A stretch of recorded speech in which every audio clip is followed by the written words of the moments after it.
la prépa?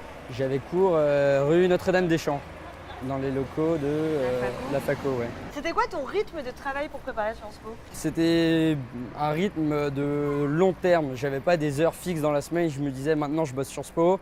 C'est dès la première, j'avais commencé à y réfléchir et à bien bosser en première. Et du coup en terminale, j'ai suivi les cours du Parnasse. Ça m'a bien aidé.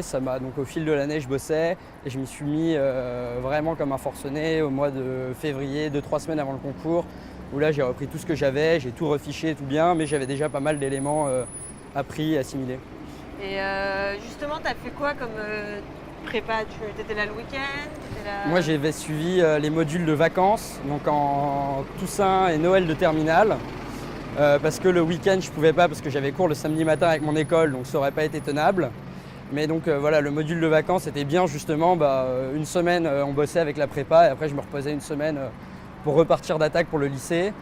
Et c'était un très bon choix et ça m'a permis de concilier et la prépa et le lycée sans que l'un empiète sur l'autre. C'est même plutôt complémentaire parce qu'en fait tout ce qu'on fait avec la prépa nous sert vachement au lycée pour la terminale, pour le bac, que ce soit sur la méthode, les connaissances, la culture générale.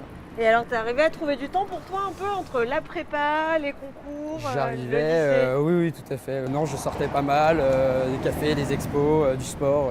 Et au lycée, t'avais beaucoup de potes qui faisaient des prépas à côté des cours ou pas? J'avais pas mal de potes qui préparaient les écoles de commerce post-bac avec des prépas, d'autres qui préparaient Sciences Po avec des prépas.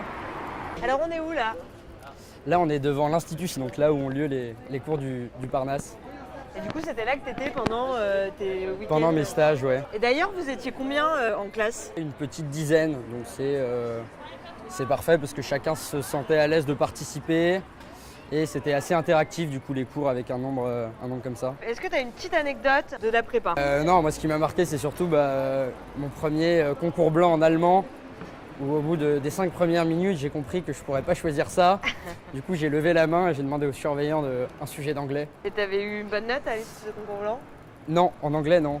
Tu as passé combien de concours blancs? J'en ai passé 2, plus des devoirs que j'ai fait un peu chez moi et que les cours du Parnasse corrigeaient. Tu les qualifierais comment les profs du cours du Parnasse? Quel style de relation avec les élèves? C'est assez marrant parce que c'est tous des têtes, ils sont agrégés, docteurs, ils ont tous un CV hallucinant et pourtant ils sont hyper accessibles, jeunes, dynamiques et ils ont des méthodes pédagogiques assez innovantes. Ils arrivaient à rendre le truc complètement vivant, attractif. Et du coup, on était content de suivre ça et c'était beaucoup basé sur la participation. Est-ce que tu t'es fait des potes à la prépa? Je me suis fait des potes, ouais. Mais comme je suis resté moi en stage de vacances, c'était pas forcément les mêmes entre mon premier et mon deuxième stage, mais ouais, je me suis fait quelques amis et dont certains sont à Sciences Po aujourd'hui avec moi. Est-ce que tu penses que tu aurais aussi bien réussi sans avoir fait une prépa? Peut-être, je sais pas. Je pense que c'est pas obligatoire de faire une prépa. Pour le contenu académique, je pense que j'aurais pu réussir, mais la prépa a l'avantage déjà de rassurer, d'encadrer et plus que forcément vraiment sur le contenu pédagogique, c'est vraiment sur l'encadrement. Chaque semaine, on a des revues de presse qui nous facilitent vraiment le travail. On n'est pas obligé d'ouvrir tous les journaux tous les jours puisqu'on a une synthèse chaque semaine. On est vraiment aidé sur la préparation du dossier. On a un tuteur pour la lettre et après pour les oraux, ça m'a vachement aidé. On a des cours pour préparer l'oral, savoir s'exprimer en public. On passe des oraux blancs avec des gens soit qui ont fait Sciences Po, des actifs qui connaissent un peu ce milieu-là et qui permettent vraiment de se préparer. On se fait rentrer dedans pendant 20 minutes, mais le jour de l'oral, normalement, quand on arrive, on est une machine de guerre. C'est quoi le pire moment que tu as vécu dans ta prépa? Sans doute le mois de janvier, le contre-coup, après les vacances de Noël, reprendre à bosser avec le concours qui arrivait dans un mois, c'était un peu dur de s'y mettre et de se motiver. Il y en a si peu des admissibles sur dossier qu'en fait la norme c'est vraiment de passer le concours et que les autres sont hors norme. Et est-ce qu'une prépa privée c'est que pour les fils à papa? C'est un peu l'image que j'avais au début. En fait c'était pas du tout le cas parce qu'il y avait des gens qui venaient d'horizons tout à fait différents. T'habites où par rapport à la prépa? J'habite vers Bir Hakeim, donc je prenais la 6 pour venir et c'était assez pratique. Est-ce que c'est vrai que tu dois être assez ambitieux pour te lancer dans une prépa? Ambitieux, je sais pas, mais en tout cas, il faut être motivé et il faut avoir envie de le faire.